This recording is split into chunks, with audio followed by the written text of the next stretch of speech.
Assalamualaikum warahmatullahi wabarakatuh. Bismillah, alhamdulillah, wassalatu wassalamu ala rasulillah Sayyidina Muhammadin sallallahu alaihi wasallam. Ibu dan Bapak Guru yang saya hormati, pada kesempatan ini saya akan mendefinisikan apa yang telah saya dapat dari pendidikan calon guru penggerak di modul 1.4 ini. Dalam acara ini kita akan membahas tentang penerapan budaya positif baik di kelas ataupun di sekolah.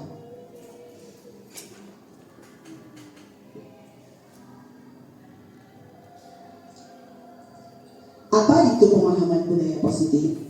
Budaya positif adalah nilai-nilai, keyakinan-keyakinan, dan kebiasaan-kebiasaan di sekolah yang berpihak pada murid.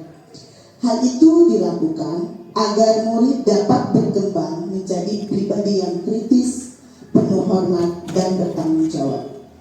Budaya positif di sekolah dapat membentuk karakter murid, guru, dan visi misi sekolah.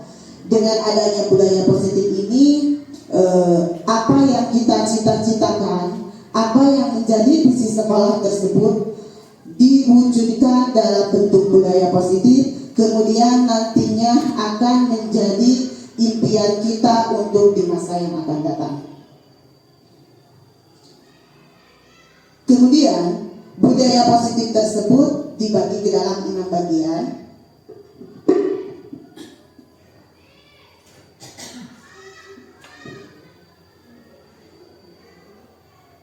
Yang pertama, disiplin positif dan nilai-nilai kebijakan universal.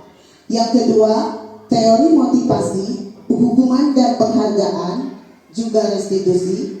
Yang ketiga, adanya keyakinan kelas.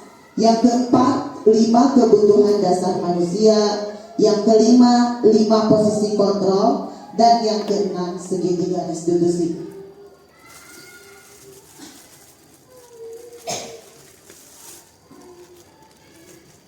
Disiplin positif itu dari disiplin positif itu ada perubahan paradigma teori kontrol atau ilusi kontrol, bahwa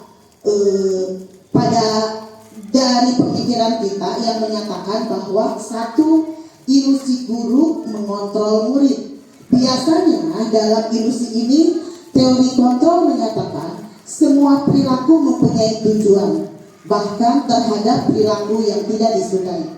Kemudian yang ilusi pemahaman semua penguatan positif efektif bermanfaat.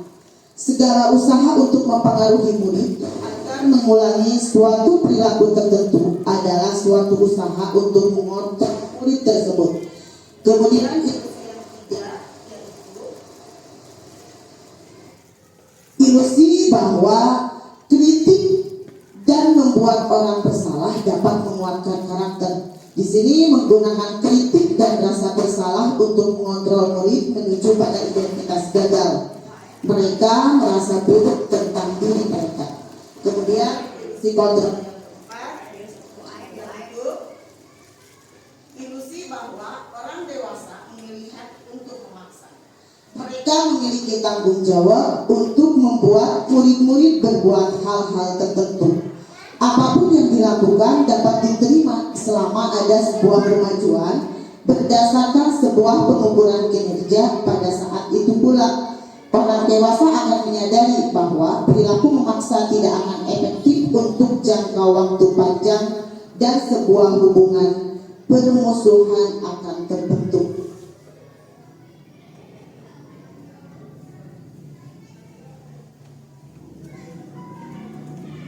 Dari perubahan paradigma tadi, siapa sesungguhnya yang memiliki kontrol dalam disiplin positif tersebut? Yang memiliki kontrol dalam menerapkan disiplin positif tersebut yaitu diri murid itu sendiri. Nah, kemudian kita bandingkan dari teori kontrol yang telah kita tadi bahas bersama dengan stimulus respon. Dalam teori stimulus respon, kita mencoba mengubah orang agar berpandangan sama dengan kita. Itu yang kita inginkan. Nah, kemudian dalam teori kontrol atau pilihan, kita berusaha memahami pandangan orang lain tentang dunia. Jadi pendapat kita itu tidak dipaksakan. Dalam teori kontrol itu kita akan berbagi berbagai macam pandangan dari diri orang lain. Kemudian dalam stimulus respon, perilaku buruk dilihat sebagai suatu kesalahan. Tetapi dalam teori kontrol ini, semua perilaku memiliki tujuan. Tidak semena-mena seseorang melakukan perilaku buruk itu adalah sebagai suatu kesalahan. Mungkin kalau di teori kontrol itu kita akan mempertimbangkan semua perilaku itu memiliki tujuan. Kemudian yang ketiganya, orang lain bisa mengontrol saya. Tetapi dalam teori kontrol, hanya Anda yang bisa mengontrol diri Anda. Anda tidak bisa diatur oleh orang lain. Diri saya yang mengontrol. Diri orang lain yang mengontrol. Begitu kalau menurut teori kontrol pilihan. Tapi kalau menurut stimulus respon, orang lain bisa mengontrol saya. Berarti kita diposisikan bisa diolok gitu ya, di stimulus respon. Kemudian dalam stimulus respon juga saya bisa mengontrol orang lain. Sementara dalam teori kontrol Anda tidak bisa mengontrol orang lain karena kontrol diri itu ada pada diri kita sendiri. Kemudian pemaksaan ada pada pujukan gagal. Kalau di teori kontrol, kolaborasi dan konsensus menciptakan pilihan-pilihan baru. Kemudian model berpikir menang atau kalah. Tetapi dalam teori kontrol ini model berpikirnya menang. Tidak ada yang kalah, tidak ada yang kalah kalau di teori kontrol, tetapi kita semua adalah menang. Kalau misalkan di teori respon ini menang dan kalah. Kalau di teori kontrol model berpikirnya menang, tidak ada yang kalah. Nah, setelah kita tadi memahami semua apa yang telah kita pelajari itu, sebetulnya apa sih disiplin positif itu? Nah, disiplin positif adalah menumbuhkan disiplin yang didorong diri anak tanpa hubungan dan hadiah. Kemudian menurut Thomas atau Gordon, disiplin adalah perilaku dan tata tertib yang sesuai dengan peraturan dan ketetapan, atau perilaku yang diperoleh dari pelatihan yang dilakukan secara terus-menerus. Tujuan kedisiplinan sebuah aktivitas yang selalu dilakukan pastilah mempunyai suatu tujuan. Apapun itu bentuknya, apa yang kita lakukan itu semuanya memiliki suatu tujuan.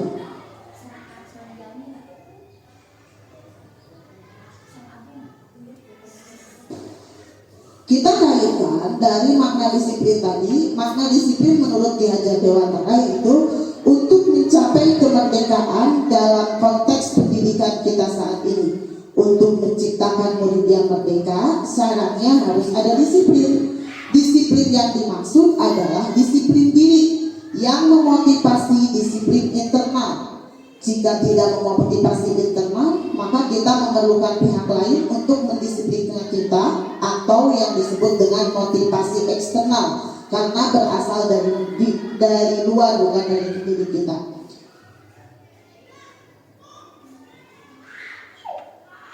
Nah, setelah kita tadi memahami apa itu disiplin positif, dalam disiplin positif itu terdapat nilai kebajikan universal. Nilai kebajikan adalah sifat-sifat positif manusia yang memerlukan tujuan mulia yang ingin dicapai setiap individu. Nilai-nilai tersebut bersifat universal dan lintas bahasa, suku, bangsa, agama maupun latar belakangnya. Jadi tadi dari nilai-nilai budaya disiplin positif yang telah kita bahas bersama, ada nilai-nilai kebajikan yang kita inginkan. Nah, dalam nilai-nilai kebajikan universal ini, setiap perilaku atau perbuatan memiliki suatu tujuan. Kemudian dengan mengaitkan nilai-nilai kebajikan yang diyakini seseorang, maka motivasi intrinsiknya akan terbangun sehingga menggerakkan motivasi dari dalam untuk mencapai tujuan mulia yang diinginkan. Adapun nilai-nilai kebajikan yang ingin dicapai oleh setiap anak Indonesia kita kenal dengan profil pelajar Pancasila. Dan dalam profil pelajar Pancasila terdapat 6 aspek yang diharapkan, yaitu yang pertama beriman dan bertakwa kepada Tuhan Yang Maha Esa dan berakhlak mulia. Kemudian yang kedua nilai kebinekaan global, yang ketiga nilai gotong royong, yang keempat nilai mandiri, yang kelima nilai bernalar kritis, dan yang keenam nilai kreatif. Dari keenam profil pelajar Pancasila ini diharapkan bahwa nilai-nilai kebajikan universal dapat membentuk suatu disiplin positif. Selanjutnya, sekarang kita akan membahas tentang teori motivasi, hukuman, penghargaan, dan restitusi. Ada 3 motivasi atau perilaku manusia menurut Diana Gosson dalam bukunya Restructuring School Discipline. Di antaranya yaitu 1, teori motivasi itu yaitu 1 untuk menghindari ketidaknyamanan atau hukuman. Kemudian yang kedua untuk mendapatkan imbalan atau penghargaan diri dari orang lain. Dan yang ketiga untuk menjadi orang yang mereka inginkan dan menghargai diri sendiri dengan nilai-nilai yang mereka percaya.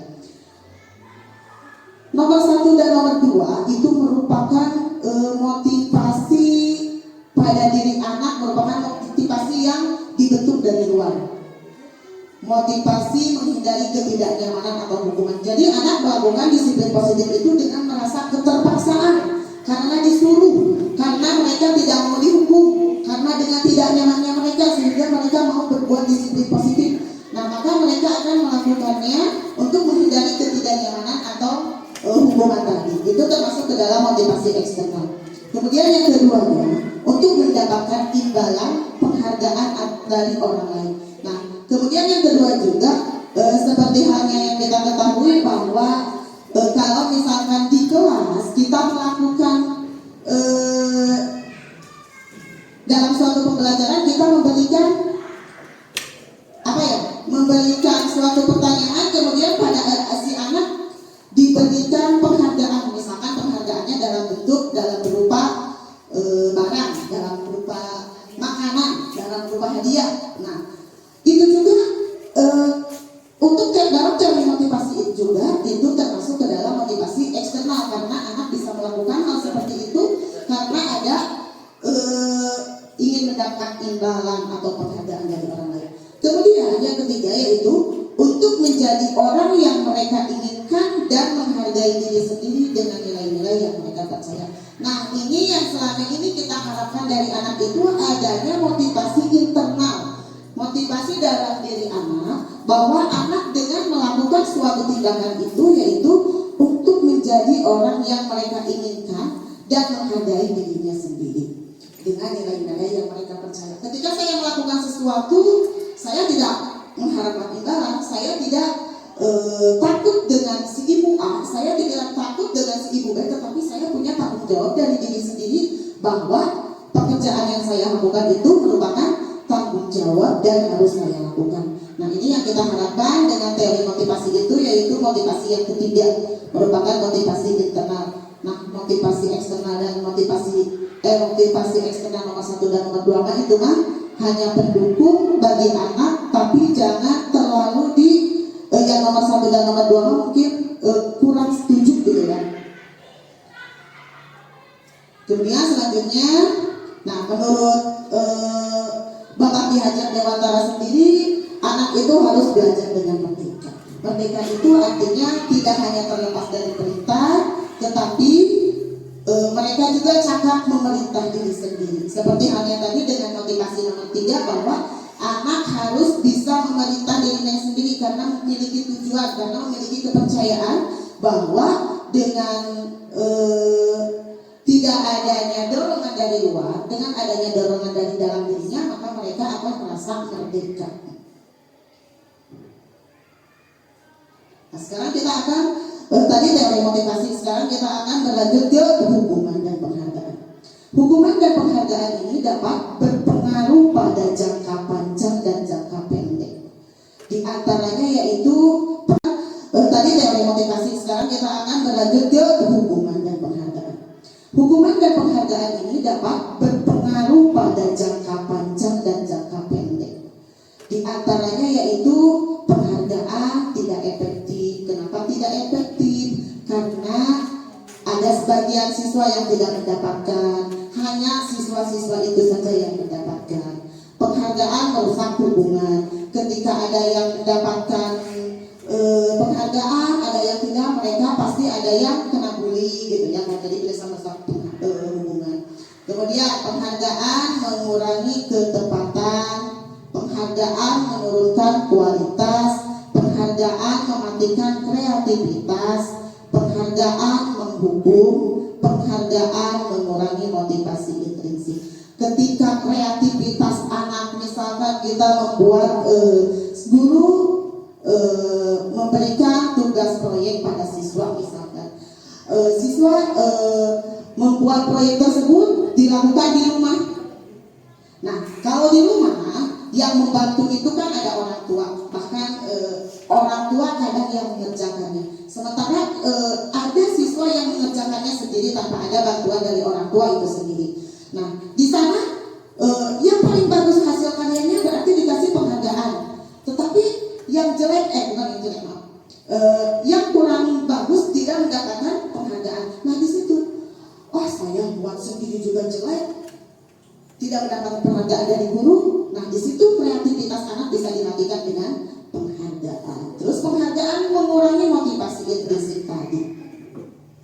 Kemudian yang selanjutnya yaitu hukuman dan konsekuensi. Nah, apa itu hukuman? Hukuman biasanya bersifat tidak terencana atau tiba-tiba. Hukuman bersifat satu arah, dari pihak guru yang memberikan, dan murid hanya menerima suatu hukuman tanpa melalui suatu kesepakatan atau pengarahan dari pihak guru, baik sebelum dan sesudahnya. Berarti hukuman harita. Ketika melihat anak kesiangan, mana kesiangan, sok ini lari gulingan, itu kan secara tiba-tiba tanpa ada tanpa terencana, tanpa ada komunikasi sebelumnya dengan murid tersebut. Kemudian ada juga yang disebut dengan konsekuensi. Konsekuensi sudah terencana dan disepakati, sudah dibahas dan disetujui oleh guru dan murid. Nah, misalkan seperti ini, ketika anak tidak mengerjakan PR, kemudian sebelum kita bikin dulu keyakinan, misalkan ketika anak tidak mengerjakan PR, nanti kamu harus menyapu kelas. Nah, sebelumnya kita sepakati dulu terlebih dahulu dengan siswa tersebut. Kalau hasilnya sudah disepakati bersama, berarti itu bukan termasuk hukuman. Itu masuknya ke dalam konsekuensi. Nah, di sini juga ada perbedaan antara hukuman dan konsekuensi.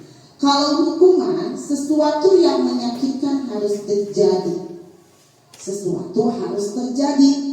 Karena ini sudah kita sepakati bersama, berarti alif ke alif G lima kedah, gitu kan ya, dengan konsekuensi. Kalau hukuman karena secara tiba-tiba jadi menyakitkan. Biasanya ketika anak datang telat 5 menit, so kamu berdiri di depan kelas. Nah, itu kan menyakitkan gitu ya, karena tiba-tiba tidak ada konsekuensi, tidak ada kesepakatan terlebih dahulu. Kemudian membuat anak sakit, baik fisiknya maupun hatinya untuk jangka waktu lama. Nah, di sini berarti hukuman bakal terekam oleh anak sampai kapanpun mereka akan mengingatnya. Nah, itu dalam bentuk hukuman karena sebelumnya tidak disepakati bersama. Nah, kalau dalam konsekuensi membuat anak merasa tidak nyaman dalam jangka waktu pendek. Mereka tidak nyaman dengan apa yang mereka dapatkan.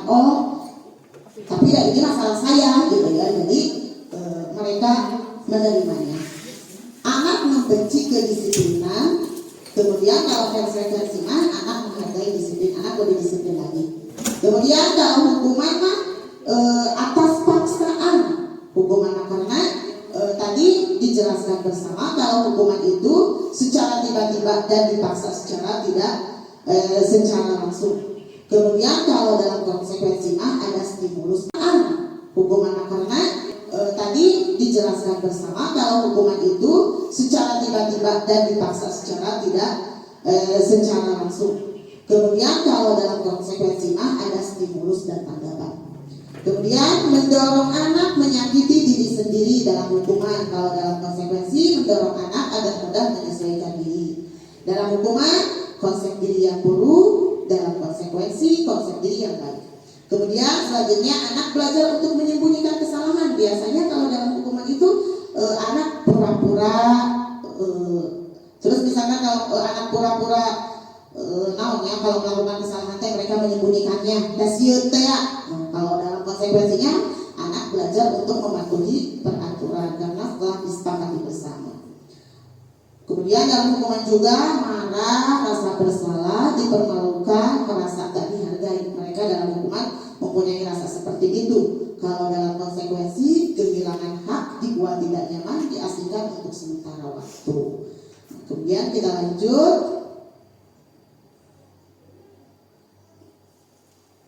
Nah di sini kalau misalkan kita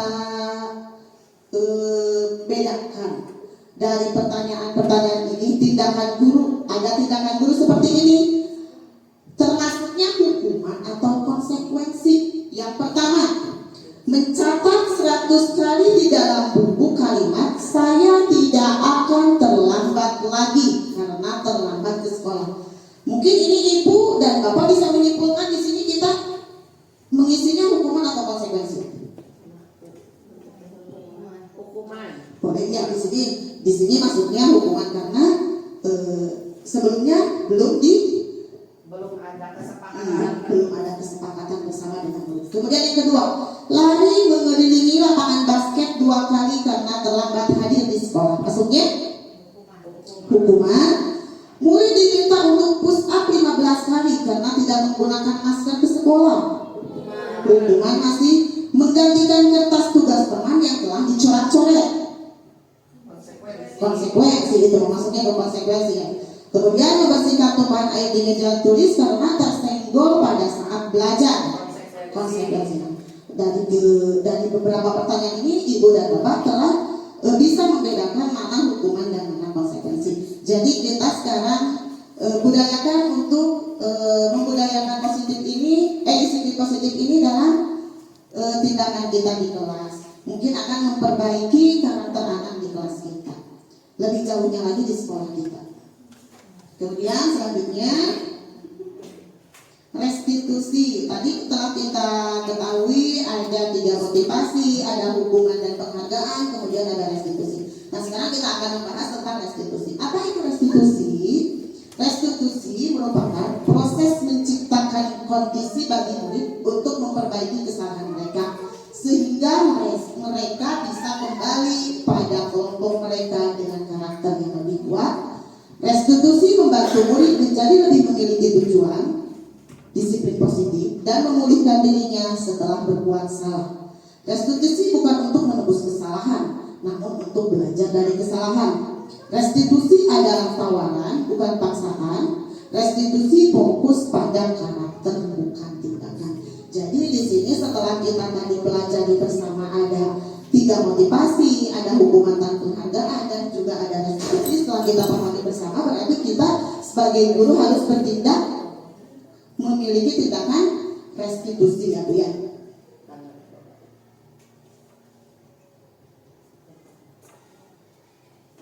Nah, dari perbedaan dari tadi ada hukuman, ada restitusi dan ada konsekuensi.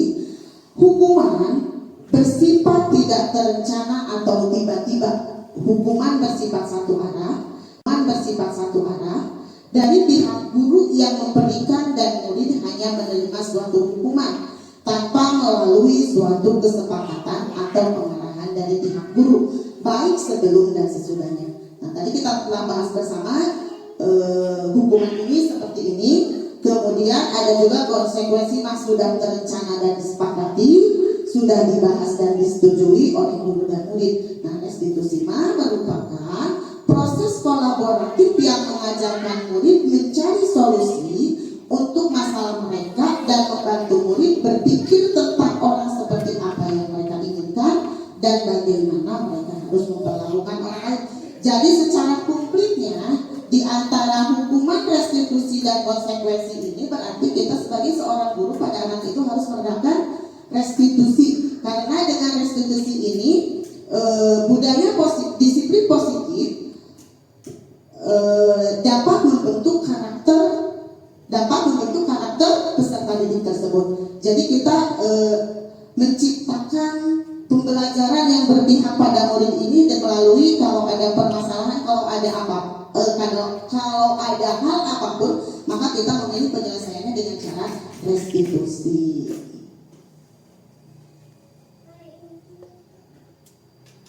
Baik, sudah tadi ya. Nah, ini perbedaan dari perbedaan dari ketiga tadi, ada yang disebut hukuman, ada yang disebut konsekuensi dan restitusi. Kalau hukuman itu nanti fokusnya ke identitas gagal pada diri siswa. Jadi dengan hukuman bukan emosi orang mah. Namun melakukan hukuman kepada siswa itu, siswa akan terbentuk disiplinnya dengan baik. Tetapi sebetulnya dengan ada hukuman ini, apa yang kita harapkan, disiplin positif yang kita harapkan itu jadi kurang terbentuk, karena mereka itu akan merasa dijudge, dihakimi siswa tersebut, terus dicarekan kuburuna gitu ya. Mereka merasa disakiti, terus mereka tidak nyaman dengan apa yang guru lakukan.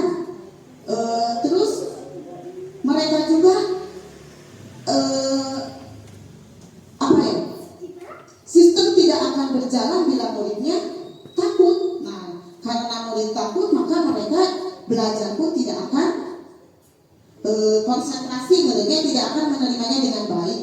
Kemudian kalau identitas sukses, di sini ada konsekuensi dengan restitusi. Nah, dengan penerapan konsekuensi dan restitusi ini, maka identitas siswa akan menjadi identitas yang baik, dan karakter yang terbentuk pada diri siswa tersebut ingin menjadikan dirinya lebih baik lagi.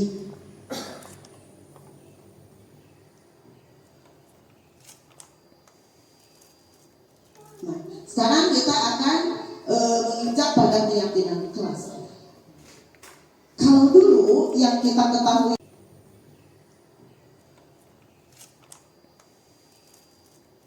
nah, sekarang kita akan menginjak pada keyakinan kelas. Kalau dulu yang kita ketahui itu bukan keyakinan kelas, tetapi peraturan kelas. Nah, tentu keyakinan enak untuk peraturan itu, tapi dengan keyakinan kelas. Kalau peraturan itu seolah-olah bahasanya kaku ya, bahasanya ini asa peraturan mah asa tidak nyaman. Kalau peraturan mah itu kalau peraturan mah bahasanya kurang nyaman untuk di telinga anak-anak, maka kita ganti peraturan kelas atau peraturan sekolah itu dengan keyakinan kelas. Apa itu keyakinan kelas? Keyakinan yaitu nilai-nilai kebajikan universal yang disepakati secara tersirat dan tersurat. Di sini kita menyepakati bersama keyakinan tersebut di kelas, cara berkolaborasi antara guru mata pelajaran, guru kelas dan siswa untuk membentuk keyakinan tersebut. Bukan guru yang membuat, tetapi anak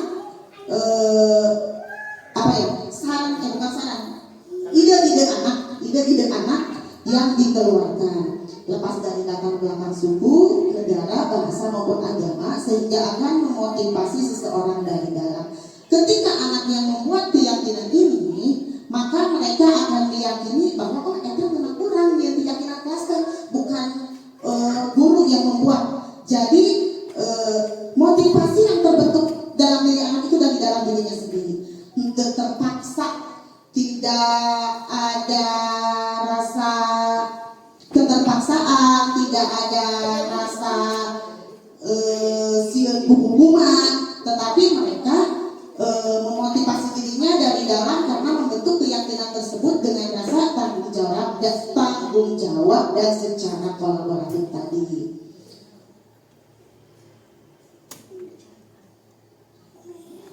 Pembentukan keyakinan kelas juga harus didasari dengan 7 faktor ini. Yang pertama yaitu keyakinan kelas bersifat lebih abstrak daripada peraturan yang lebih rinci dan konkret. Maksudnya lebih abstrak di sini bahwa kalau di keyakinan kelas itu misalkan bahasanya seperti ini, kamu tidak boleh makan dan minum di kelas, gitu ya. Kamu tidak boleh makan dan minum di kelas karena kalau makan dan minum di kelas itu kelas menjadi kotor, sampai menjadi banyak kelas itu apa? Buku menjadi basah. Tetapi bisa diganti bahasanya dengan bahasa abstrak. Nukarin jangan teh yang asalnya jangan bahasanya negatif menjadi bahasanya positif. Misalkan izin terlebih dahulu ketika mau makan dan minum. Nah, seperti itu misalkan. Kemudian yang kedua, keyakinan kelas berupa keyakinan universal. Maksudnya keyakinan universal di sini yaitu keyakinan kelas itu memiliki nilai-nilai kebajikan yang menyangkut dalam 6 aspek profil pelajar Pancasila tadi. Kemudian yang ketiga, keyakinan kelas dibuat dalam bentuk kalimat positif. Nah tadi berarti keyakinan kelas tidak boleh diawali dengan kata jangan, tidak boleh diawali dengan kata tidak. Berarti keyakinan kelas mah kedaku kalimat positif. Kemudian yang keempat, keyakinan kelas hendaknya dibuat tidak terlalu banyak. Tong seeteuy ya dalam keyakinan kelas mah cekaplah meureun di mah cekap ya, untuk keyakinan kelas mah jangan terlalu banyak, asal di dalamnya anak-anak meyakini dan itu buatan anak sendiri, bukan buatan kita memaksakan pendapat kita. Kemudian yang kelima, keyakinan kelas dibuat sebaiknya dapat diterapkan di lingkungan tersebut. Nah, ayeuna kelas 1, 2, 3, 4, 5 genep keyakinan kelasnya misalkan berbeda-beda wios, dan keyakinan kelasnya dibuatnya juga oleh kelas itu sendiri, bukan oleh orang lain. Beda objek dengan naon, dan emang keyakinan kelasnya dibuatnya dan diterapkan di lingkungan kelas itu sendiri. Kemudian yang keenam, semua warga kelas hendaknya ikut membuatnya. Nah, tadi sudah dibahas bersama kalau keyakinan kelas itu dibuat secara kolaboratif antara guru mata pelajaran, guru kelas dan siswa itu sendiri. Kemudian yang ketujuh, meninjau kembali keyakinan kelas dari waktu ke waktu. Nah, keyakinan kelas tersebut bisa berubah-ubah. Tahun ini mah keyakinan kelasnya di kelas hiji teh ieu, tahun ayeuna mah di kelas hiji teh ieu, karena setiap anak itu punya keinginan, punya ide tersendiri untuk membuat keyakinan kelas tersebut. Kemudian prosedur dalam pembentukan keyakinan kelas itu yaitu yang pertama, sok mempersilahkan murid bercurah pendapat tentang peraturan yang perlu disepakati. Kita tampung dulu apa masukan-masukan murid, silakan mereka berpendapat semaunya, silakan mereka berpendapat sesuka mereka, kita tampung. Nah kemudian apa-apa yang akan disepakati, kemudian dicatat masukan-masukan keyakinan kelas tersebut. Nah setelah itu susun keyakinan kelas sesuai prosedur pembentukan keyakinan kelas yang tadi, ganti kalimat dalam bentuk kalimat negatif menjadi kalimat positif. Nah tadi kenapa tidak peraturan tidak peraturan kelas tetapi harus keyakinan kelas. Nah ini kalau kita menulis peraturan kelas, peraturan mah biasanya selalu kembali. Oh ini kan contohnya ya, contohnya peraturan kelas misalkan selalu kembalikan buku ke tempatnya. Kalau di keyakinan kelas mah cukup menuliskan tanggung jawab. Dengan tanggung jawab bahasa abstrak tersebut bisa mengcover beberapa dari bahasa-bahasa tanggung jawab kan, menyimpan kembali buku atau menghapus papan tulis atau juga membuang sampah ke tempat Kemudian dilarang mengganggu orang lain. Dalam peraturan mah dilarang. Kan dalam keyakinan kelas kita tidak boleh menggunakan bahasa negatif, tetapi kita harus menggunakan kalimat positif. Maka gantilah dilarang mengganggu orang lain dengan menghormati orang lain. Nah, kemudian yang ini, hadir di sekolah 15 menit sebelum pembelajaran dimulai. Nah, di sini bisa diisinya bisa tepat waktu, bisa menghormati orang lain juga bisa, karena kalau misalkan mereka kesiangan, otomatis pembelajaran akan waktu pembelajaran akan tersita. Terus mereka tidak mempunyai komitmen ya. Jadi biasa ini diisinya tepat waktu, menghormati orang lain atau berkomitmen. Dan selanjutnya, mereka tidak mempunyai komitmen ya. Jadi biasa ini diisinya tepat waktu, menghormati orang lain atau berkomitmen. Dan selanjutnya, nah tadi telah kita bahas mengapa tidak beraturan saja, mengapa harus keyakinan kelas. Nah, ada pertanyaan di sini, mengapa kita memiliki peraturan harus menggunakan helm bila mengendarai roda 2? Mengapa kita memiliki peraturan 3M, menggunakan masker, mencuci tangan, dan menjaga jarak 1,5 meter? Mengapa kita memiliki peraturan harus datang tepat waktu pada saat mengikuti latihan? Nah, dari sini juga kita tadi bahwa di penjelasan awal telah kita jelaskan kalau peraturan mah itu rasanya itu seperti sakleknya. Kalau keyakinan mah tadi telah kita sepakati bersama, tidak ada paksaan. Lanjut dengan budaya positif yang ketiga, yaitu kebutuhan dasar manusia. Menurut William Blazer, kebutuhan dasar manusia itu ada 5. Satu, kebutuhan untuk bertahan hidup atau survival. Yang kedua, kebutuhan untuk merasa diterima. Yang ketiga, kebutuhan akan kebebasan.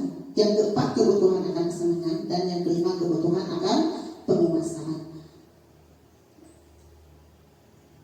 Nah, apa itu kebutuhan untuk bertahan hidup?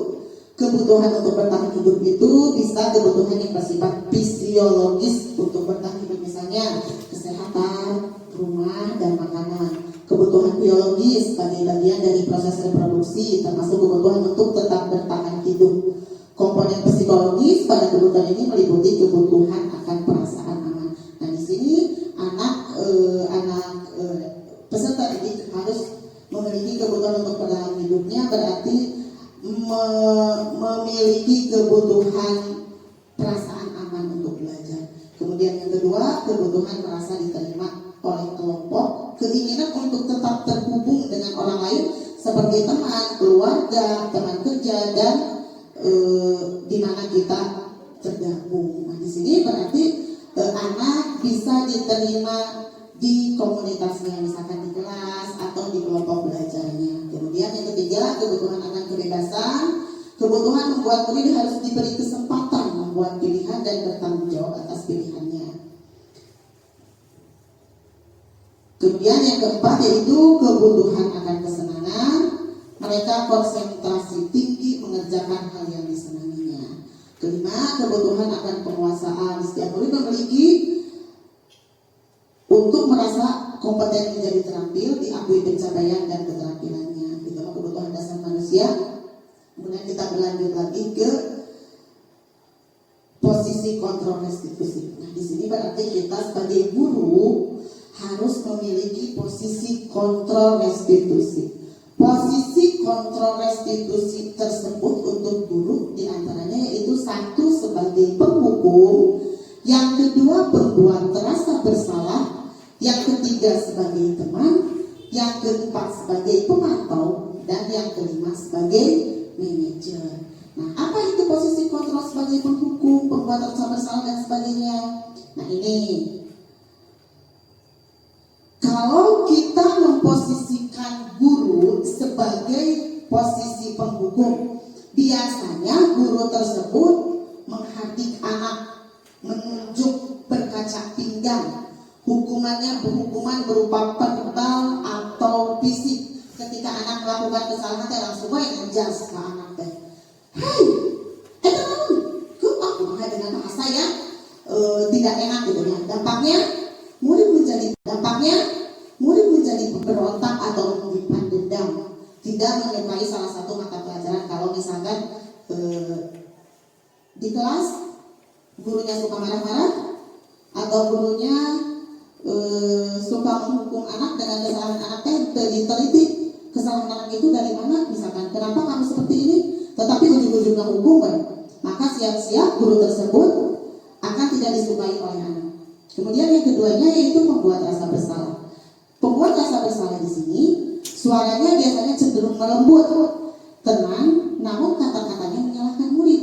Guru akan menyatakan hal-hal yang merasa kesalahan ada pada murid dengan membuat guru menderita. Misalkan seperti ini bahasanya, lamun budak kita ngerjakeun PR teh guru nanti kieu kunaon tadi teh ngerjakeun PR tergarunya kan ibu teh capek kada bantuan ngerjakeun PR begitu.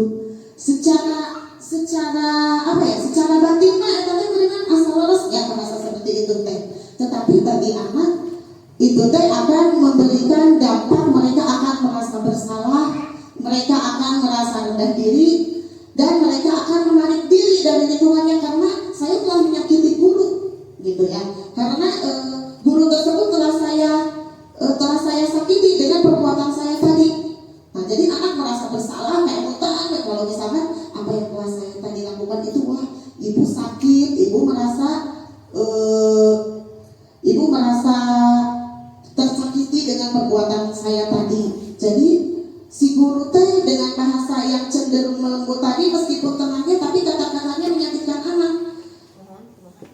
Jadi si anak teh merasa bersalah gitu kan. Kemudian yang ketiganya yaitu sebagai teman. Sebagai pemantau dulu ya. Yang ketiga itu sebagai pemantau. Kalau sebagai pemantau, guru di sini yaitu akan bersuara datar, tidak emosional, tercipta identitas diri dan positif. Cuma dampaknya murid akan menghitung konsekuensi dan hadiah tanpa memahami sepenuhnya nilai kebajikan. Agar guru teh mantau tadi ningalikeun kesalahan di kajauhan atau budak anu melakukan kesalahan. Tetapi dampaknya tadi murid akan menghitung konsekuensi dan hadiah tanpa memahami sepenuhnya nilai kebajikan. Kemudian yang keempat yaitu kontrol guru sebagai teman. Guru berbicara dengan suara lemah, cenderung bersenda gurau untuk menghangatkan suasana. Dampaknya kalau kita di posisi sebagai teman yaitu murid menjadi ketergantungan dan tidak mandiri serta tidak bisa berpikir sendiri. Mereka ketergantungan dengan kita. Uyah lah, ku ibu ditangdamalkeun. Uyah soleh lah, ku ibu ditanyandakeun. Jadi mereka tidak memiliki rasa motivasi intrinsik dari dalam karena terus dibiasakan ku guruna diberlakukan sebagai teman. Nah, yang terakhir yaitu posisi kontrol manager. Dalam posisi kontrol manager ini, guru akan bersuara netral, tidak emosional, tidak terlalu ramah, tidak bernada tinggi, tercipta identitas positif. Guru membimbing murid memecahkan masalah sendiri. Kontrol manager ini, guru akan bersuara netral, tidak emosional, tidak terlalu ramah, tidak bernada tinggi, tercipta identitas positif. Guru membimbing murid memecahkan masalah sendiri. Dampaknya murid akan menjadi mandiri, dapat memecahkan masalah, dan murid akan menjadi lebih percaya diri. Dari kelima kontrol tadi yang telah kita bahas bersama, maka posisi kita sebagai guru harus ada dalam kondisi posisi manajer. Kemudian sekarang kita lanjut lagi ke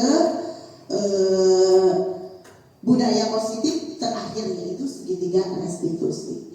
Dalam segitiga restitusi ini, guru yang berperan sebagai manajer menggunakan segitiga restitusi dalam menyelesaikan masalah. Nah, berkaitan dengan tadi 5 kontrol guru, 5 kontrol diri. Nah, 5 kontrol diri tadi yang kita gunakan itu yaitu kontrol manajer. Nah, berkaitan sekali dengan segitiga restitusi ini. bahwa kalau kita sebagai control manager akan menggunakan segitiga restitusi dalam menyelesaikan masalah. Restitusi adalah suatu proses dialog yang dijalankan oleh guru atau orang tua agar dapat menghasilkan murid yang mandiri dan bertanggung jawab. Bukan untuk menebus kesalahan, tetapi belajar dari kesalahan.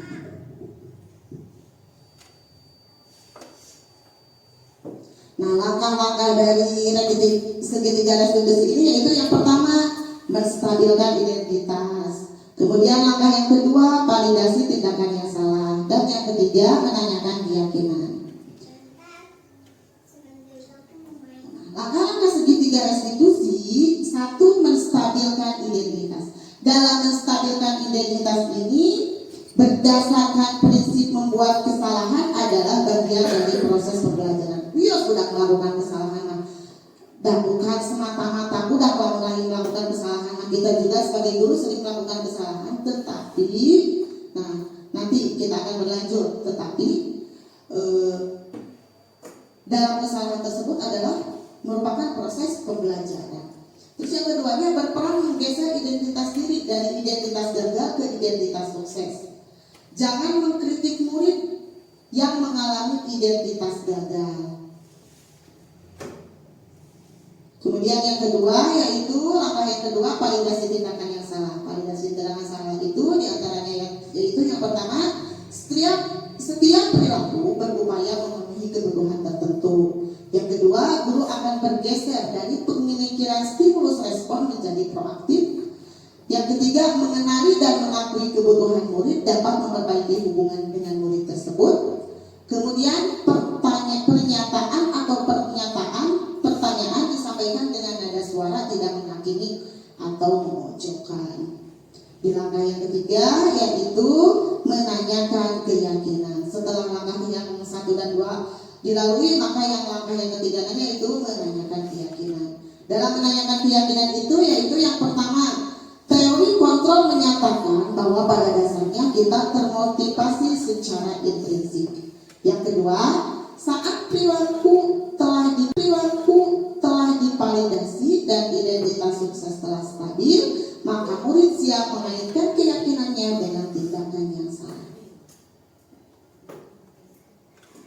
Nah, di sini saya akan memberikan contoh penerapan segitiga restitusi dalam pembelajaran sekaligus posisi guru sebagai seorang manajer.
tadi ada sedikit masalah yang terjadi. Nah, ceritanya seperti ini. Main lempar plastisin hasil karya. Bel istirahat berbunyi, serta anak-anak keluar untuk istirahat. Berbagai aktivitas mereka lakukan. Ada 3 siswa yang sedang berlari-larian sambil saling lempar. Mereka adalah Raka, Asep, dan Arya.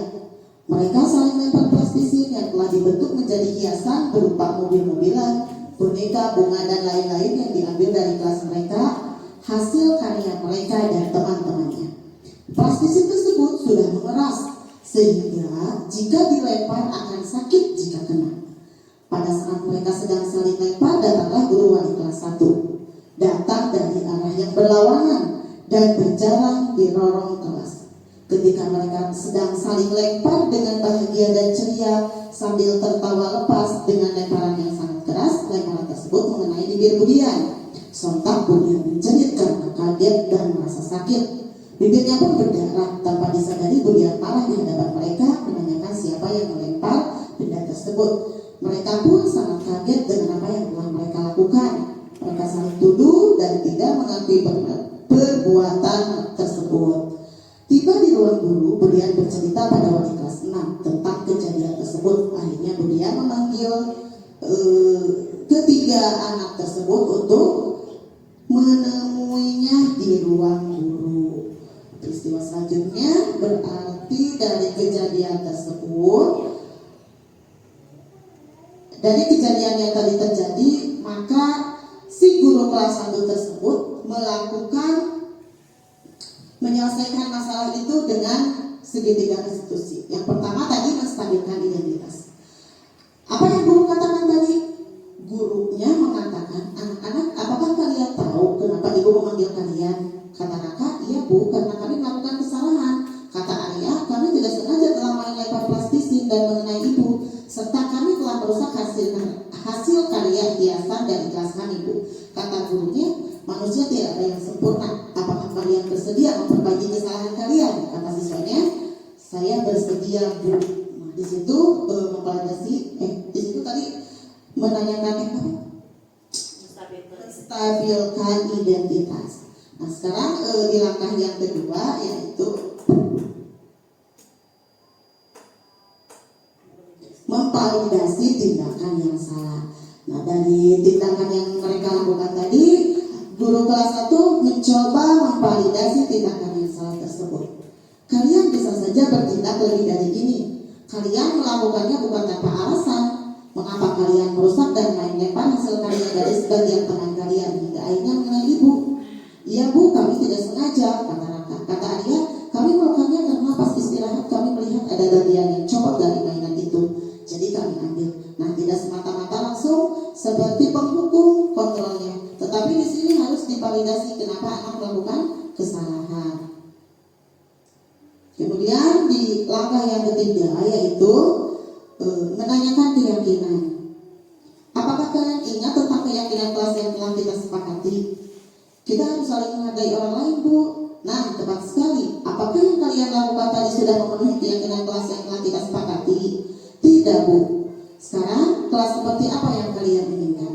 Yang nyaman bu dan indah. Bagaimana rencana kalian untuk tidak mengulangi kesalahan yang sama? Tidak akan mengulanginya lagi dan akan membereskan hiasan yang masih utuh bu. Dan kami meminta maaf pada ibu atas kesalahan kami. Kata gurunya, ya baiklah, sekarang kalian ke kelas lagi dan belajar lagi. Baik bu. Nah, di sini ada proses menanyakan keyakinan bahwa apa yang mereka lakukan itu sudah sesuai atau tidak dengan keyakinan yang telah mereka buat di kelasnya tadi. Nah, langkah restitusi dalam posisi sebagai control manager dengan melakukan langkah restitusi ini, yaitu tadi satu dengan langkah yang pertama menanyakan identitas, yang kedua memvalidasi, yang ketiga menanyakan keyakinan, maka selesailah disiplin budaya disiplin positif ini. Nah, terima kasih. Terakhirnya terima kasih. Nah, dari pembahasan yang telah kita bahas tadi, mungkin dari Bapak dan Ibu semuanya ada yang perlu kita diskusikan bersama. Boleh.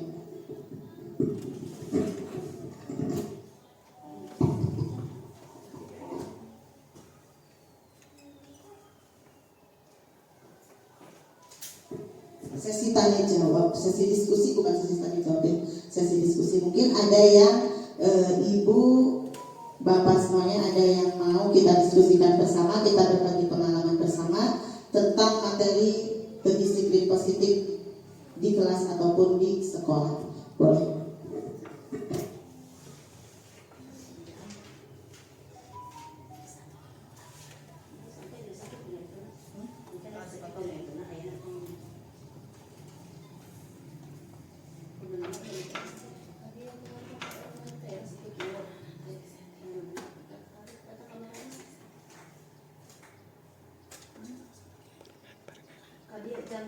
Bertanya ya Bu, tadi saya sudah menyimak apa yang dipaparkan oleh Ibu Dian ya tentang disiplin positif dan diantaranya yaitu segitiga restitusi. Yang ingin saya tanyakan barangkali dari Ibu sendiri dan dari teman-teman saya, ada yang mau menjawab atau ada yang mau memberi pencerahan kepada saya. Yang jadi pertanyaannya seperti ini, apakah semua kesalahan anak itu harus disikapi dengan segitiga restitusi? Nah, sedangkan di SD itu kan ada yang namanya kelas bawah dan ada yang namanya kelas tinggi. Nah, untuk dari segi bahasa-bahasa pun mungkin harus dibedakan gitu ya. Nah, dari segi bahasa-bahasa yang dibedakan itu dari segi apanya gitu supaya bisa dimengerti dan masuk kepada segi tiga restitusi itu, tapi membedakan antara kelas rendah dan kelas tinggi, karena tentunya karakternya juga jauh berbeda antara kelas 1, kelas 2, kelas 3 dan 4, 5, 6. Terutama untuk kelas 1 dan kelas 6 sangat jauh berbeda. Karena posisi saya sebagai guru kelas 1 ya Bu. Hanya itu pertanyaan dari saya. Terima kasih.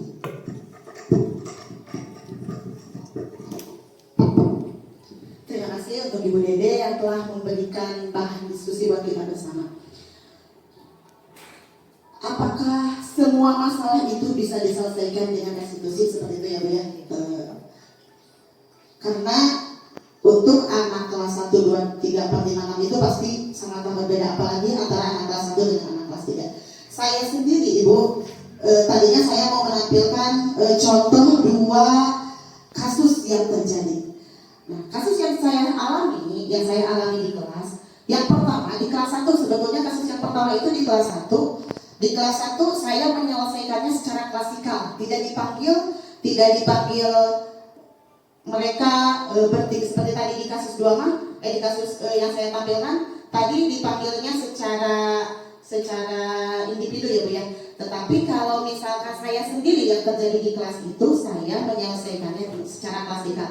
Contoh kasusnya yaitu anak-anak kelas 1 itu sering ingin makan dan ingin minum pada saat jam pelajaran, kemudian sampahnya tersebut dibuang di kolong meja seperti yang bilang. Nah, saya menanyakan pada anak ketika belajar, kita sambil melihat, memantau anak dalam pembelajaran tersebut, kita lihat anak teliti satu persatu, kelihatan ada yang minum, ada yang makan. Nah, setelah selesai pelajaran, kita panggil, bukan dipanggil, kita dekati. Kenapa tadi kamu pas belajar makan terus? Nah, seperti itu. Tadi kenapa kamu minum pas belajar? Izin dulu sama ibu. Nah, seperti itu Ibu ya, saya melakukan di kelas 1 seperti itu, dengan cara mendekati anak, menanyakan kepada anak kenapa anak tersebut melakukan hal demikian. Kemudian mereka menjawab, adanya ibu lapar karena tadi tidak sarapan dulu, ibu haus atau dah ibu lagi belajar teh haus. Nah, udah saya tampung dulu itu jawaban anak-anak. Kemudian pas lagi belajar lagi, si anak yang makanan tadi itu dibuang ke kolong meja sampahnya tersebut. Kemudian saya dekati anak tersebut, kenapa kamu membuang sampah ke kolong bangku? Anak pun menjawab, males buang sampah ke tempat sampah. Mereka menjawab seperti itu. Saya dekati. Kemudian setelah saya dekati anak tersebut, ditanya dengan alasan mereka masing-masing. Kemudian saya menjelaskan secara klasikal Bu.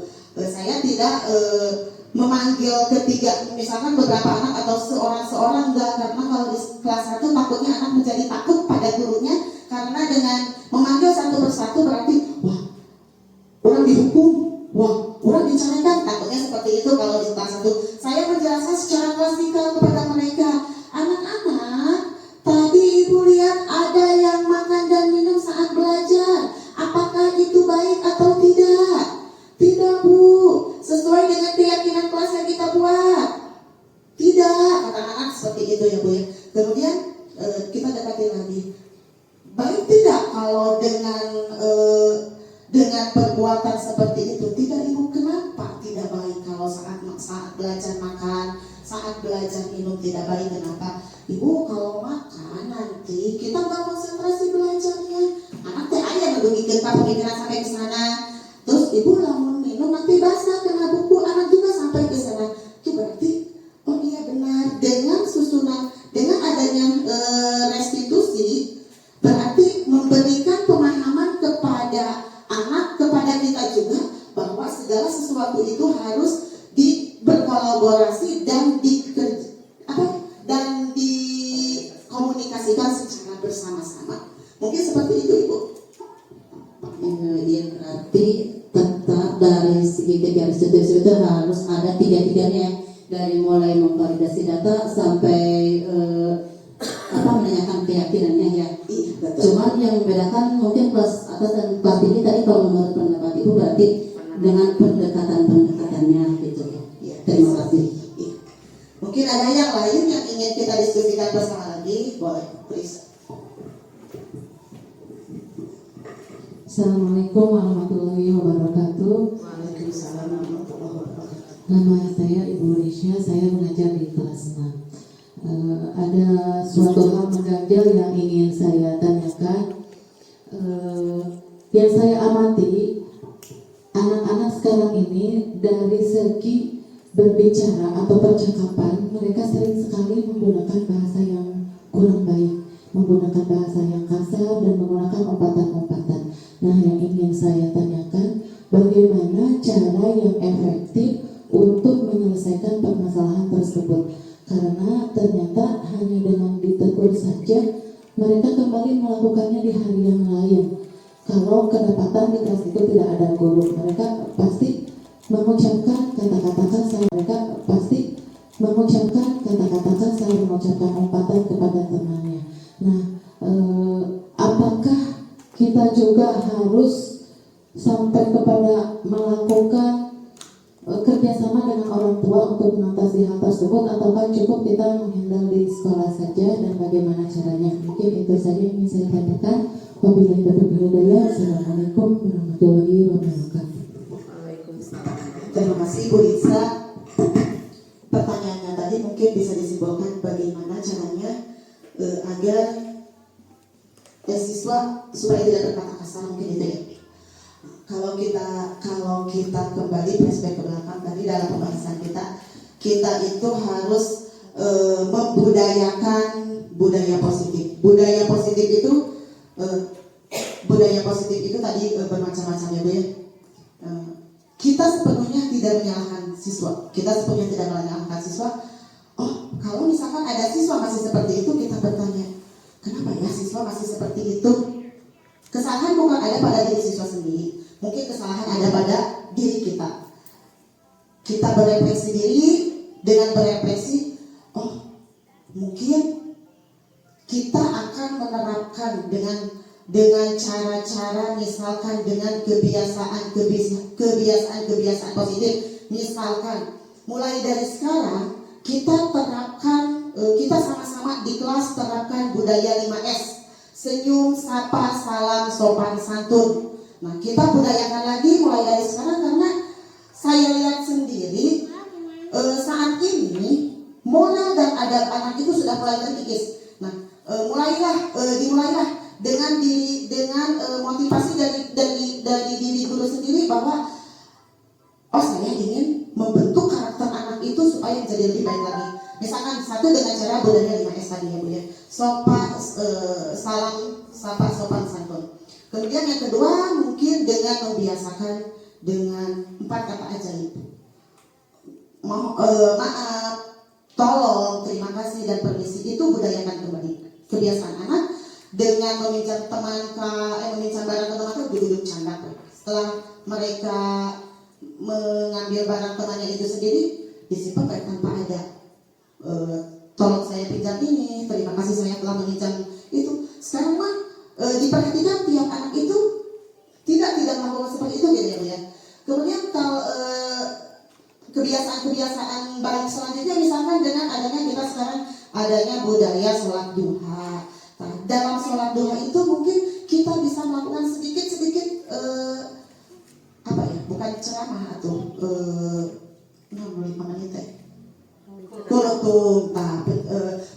penjelasan dari guru, tidak harus dari seorang guru agama, dari kepala sekolah juga bisa secara keseluruhan kan ujung-ujung saya punya secara keseluruhan bahaslah tentang budaya tidak boleh berkata kasar dalam kondisi anak sedang berkumpul itu, terkait berkata kasar atau seperti apa. Tetapi ketika kita telah melakukan usaha kita telah maksimal kita lakukan, berarti mereka tetap melakukan seperti itu.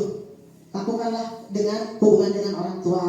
Nah, dengan orang tua kita bekerja sama dengan orang tua bahwa apa yang telah kita guru telah berusaha semaksimal mungkin untuk merubah adab dan moral anak, tetapi gitu-gitu lalu di sekolah di adabnya kita bentuk, tetapi di rumah mereka lebih lama lagi dengan kondisi dan latar belakang di rumah yang berbeda misalkan ya Bu ya, dengan apa ya, setiap orang itu latar belakang keluarga pasti berbeda, otomatis pendidikan di keluarganya sendiri juga pasti berbeda, mungkin akan berpengaruh sekali terhadap karakter anak tersebut. Nah, tapi ada cara lain mungkin kalau misalkan kita dengan kebiasaan positif tidak berubah anak, terus dengan kita berhubungan orang tua anak masih seperti itu, mungkin bisa dipanggil dengan menjalankan restitusi tadi. Satu, menstabilkan identitas, dua, memvalidasi, tiga, menanyakan gitu ya Bu ya, menanyakan keyakinan. Nah, mungkin anak bisa didekati dengan cara seperti itu. Mungkin itu cara yang bisa kita lakukan. Kita ulang kieu budak angwe si berkata kasar, ngacik coblok dan sebagainya. Tapi usaha dari guru sendiri ketika anak orang lain sedang belajar budak lompatan keluar dari care, ketika mereka melakukan bahasa kasar, guru ngacicing wae bade berubah kumaha karakter anak kalau guruna diantar. Jadi kesalahan bukan sepenuhnya pada diri anak, kita bersama-sama memperbaiki kesalahan tersebut supaya apa yang menjadi visi sekolah menjadikan peserta didik generasi emas di tahun sekian itu bisa terwujud. Dimulailah dari diri kita sendiri, kemudian kita terapkan kepada siswa, kita bekerja sama dengan orang tua, berkolaborasi secara bersama-sama, berkomunikasi dengan baik, mungkin itu akan menjadikan anak dan pendidikan kita di masa depan akan lebih baik lagi. Mungkin itu Ibu. Atau yang lainnya mungkin ada yang mau mendapatkan.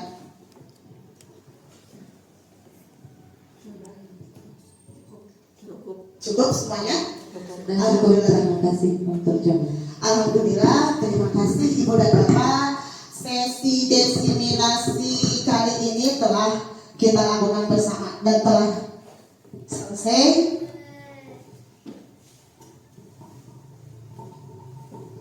Ibu dan Bapak semuanya, terima kasih telah menyempatkan waktu untuk bersama-sama membahas tentang disiplin budaya positif ini. Atas